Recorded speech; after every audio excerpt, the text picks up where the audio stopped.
The Houston Texans just played their second preseason game of the year, and we kind of got to see the new look defense, look kind of good, right? Danielle Hunter, obviously Foley Fatukasi was playing a little bit as well. We got to see Aziz Al-Shaair, and I really liked what I saw. And in this video, I kind of wanted to, break down the film from early on in the game, show you some plays from Hunter, Foley Fatukasi, but also, more importantly, Aziz Al-Shaair as well, who's trying to fill a role that Blake Cashman left going to Minnesota, and obviously Jonathan Grenard going to Minnesota as well. These guys are going to be vital, right? X factors. If the Houston Texans defense wants to be one of the best in the NFL, these guys are going to have to compete. And I think yesterday they showcased just a little bit of what they can do during the regular season.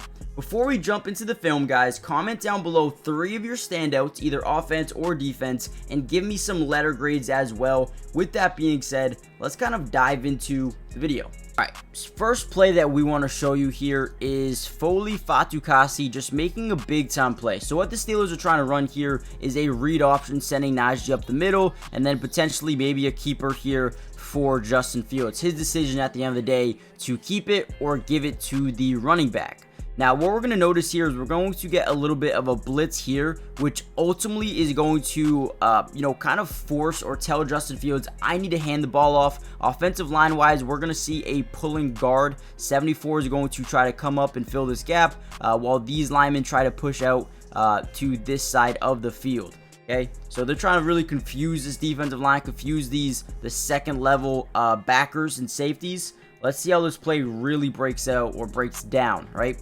So again, we're going to get a setup. We're going to get some pre-snap motion. The one thing that we notice right away is there's just a little bit of a shift from the linebackers. No one really rotating over, so most likely this is a zone coverage look, and they're going to want to try to get this running back Najee to that strong side. So again, the one thing we're going to notice here very quickly here is that these offensive linemen here are going to rotate quickly out to the left side, right? So this guy here is going to fake like he's going to block him and then get out here, and so is this guy as well. 74 is going to try to rotate over very quickly, and you have to be quick, right? For the majority of NFL players, interior defensive linemen aren't the quickest guys in the world, so you're not really too scared about this guy quickly getting in there. However, Foley Fatukasi is a little bit different.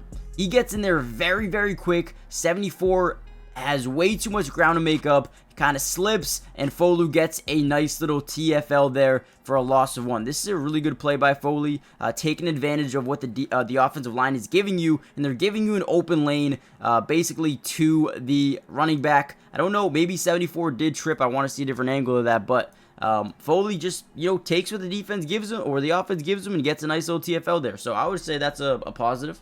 Here's another play I really like by the defense. We're going to see Aziz Al-Shaair absolutely come down here like a heat-seeking missile, get right into the backfield. He's not going to make the initial play, but I love his motor to never give up. We also see a great play here by Derek Stingley. He is going to attack around the corner, and then Hunter does a not a great job. I want to give big props here to Darnell Washington. Unbelievable block, but Danielle Hunter is able to kind of set that edge and also contain the inside as well. Let's watch how this play breaks down. A really good one in my opinion. We got a safety biting up here. Again, trying to read what this team wants to do. And right away, we're going to get a read, a react, and an attack by Aziz Al-Shaair. He is going to absolutely zoom through this A-gap here and try to make a play on the ball carrier. Now, the one thing we noticed about this play is Jaylen Warren actually does want to hit this hole. But since Aziz is just so quick, he has to kind of change what he wants to do. So boom, wants to hit the hole, and then last second, I can't go there, right? I got to change the way I go, and this is where your edges come in, right? Well, not your edges, your corner, Derek Stingley, and also Danielle Hunter as well. So boom, he's going to hit the edge. Here comes Derek Stingley. Now you have a one-on-one tackle, right? If Stingley is not able to make this play, this could be a touchdown. So boom, great tackle there. Hunter contains the inside, which is what Jaylen Warren is trying to do here. Trying to bounce outside, realize Derek Stingley is there. Let me bounce back in, right into Danielle Hunter. And then lastly, I want to show you, boom, Aziz never giving up on the play, coming in here, throwing his body online. This is a dude you want on your football team, and I think the Texans got a really, really good player here. Really quickly, guys, before we get any further into the video, I do want to let you know I actually stream this game on my Twitch. If you want to watch more Texans games with me throughout the season, go follow my Twitch. Link will be in the description. We can break down the film in live time if you guys want to. But also, make sure you guys hit the like button. Subscribe if you're new. Join the family. If you want more of these film breakdowns, comment down below part 2 or more film. I did want to break down the offense, but there's so much the defense did in this game that I loved. Kind of wanted to, specify and lock in on what the defense did in this game. But also, we're going to be posting so many more film videos throughout the season, so make sure you guys join the family if you haven't already done so. And with that being said, let's kind of dive back into the video.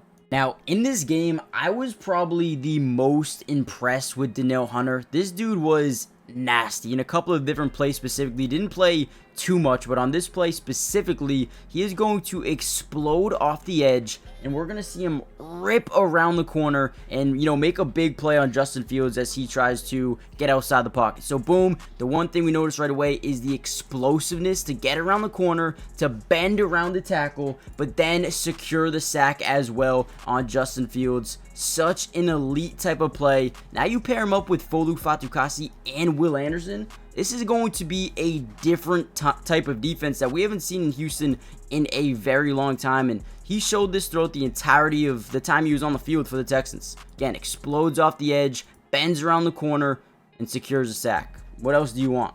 Here's another play by Danielle Hunter that I really did like. Now, he didn't specifically get a sack, but the pressure that he put on Justin Fields in this game was pretty unreal. So, going to get some pre-snap motion here by Darnell Darnell Washington, I should say. He's going to fake like he's going to go this way. He's actually going to bounce back and come right back where he started. They're just trying to really see where the defense is going to line up, right? Are they going to rotate over, or are they just going to bring a man over, right? Is it man or is it zone? So at this point in time, since the linebackers all shifted over, all of those second-level defenders shifted over, this is most likely going to be a zone defense here. So boom, let's see how this play breaks down. And again, the one thing I want to say is the explosiveness off the edge of Danielle Hunter is insane, dude. I cannot wait to see him and Will Anderson and Foley Fatukasi. These guys are going to be different, man. Okay, so we're going to notice here, he's going to fake like he's going to bounce inside, right? You're going to see Danielle, right, fake in, going to get back out and then around, and then right as 77 is trying to secure that block, just bends right around as the speed, the elusiveness to get right around the edge and pretty much just hit Justin Fields. Does complete the play. Not a great tackle opportunity there, and then Najee is able to get 16 yards. But when you look at what Hunter was able to do on this play, it's unreal, right? I mean, you just watch him every single time down the field. He's doing something productive, whether it's containing the inside and the outside on the same play, whether it's getting to the quarterback, creating pressure, right? And that's so important in the NFL. Once you can create pressure on a quarterback, you can create one of 5 different scenarios, right? A sack, a forced fumble, a bad throw, a bad decision, an interception. So listen, Hunter is going to be an X factor for this team, and I mean, he is so close to right here, getting a sack, getting a forced fumble. Hunter's going to be a big-time player for this team. I can already tell. All right, this is another play I loved. This time, Jerry Hughes gets a big-time play, as well as, another older guy in Mario Edwards, both combining for a sack here. Now, dude, Jerry Hughes and Mario Edwards, they're not the youngest guys in the world, but they still explosive. Again, we're going to see Jerry Hughes get around the edge, right? He's not going to have the speed to really get around the tackle here, but watch this second wave of energy just come out of nowhere. So again, it looks like we're in a double mug look here for the defense. We got both linebackers up tight, which means this is either a fake blitz look, double A-gap blitz, or they're going to drop back into coverage. So whenever a defense is in this situation, you pretty much got man press around the board, which is pretty much what we have for the most part. Whether whoever's manned up there, you got man there. This guy's playing a little bit off coverage because it's George Pickens. But whenever you see a defense like this, you got to be a little bit nervous that they're going to be sending a lot of pressure. But again, what I want to focus on as they do actually send the pressure is Jerry Hughes, okay? So watch him on the outside here. He's going to get to this point in time where, again, not fast enough to get around the edge, but but he is going to kind of put a little bit of pressure on this tackle towards the outside, right? Forcing his leverage to the outside, and then he's going to explode back inside and get to the quarterback here. He's going to make the initial contact, boom, just comes out of nowhere, squeezes in, dives down, gets a body on Justin Fields, and helps them secure this sack here. Him, Mario Edwards, looked like another guy was in there as well. Just got to give credit, man, because, dude, Jerry Hughes, not the youngest guy in the book. I believe it was Neville Hewitt also involved in there from the double mug look. So, again, linebacker was involved there. Just got to be really excited about how this defense, man. Let me know what you guys think about how they played yesterday. Let me know who you thought impressed you the most. Give me some letter grades down below. If you guys want the offensive film breakdown, I can do that as well. I believe that Cade Stover looked pretty good. Actually got a lot of first team reps as well. I believe he had 3 for 32 in this game. But not too bad for the Texans, man. Let me know what you guys think. Hit the like button, subscribe if you're new, join the family. Doesn't cost anything. And follow the Twitch if you want to watch these games live with me. And I'll see you guys in the next Texans update. Peace.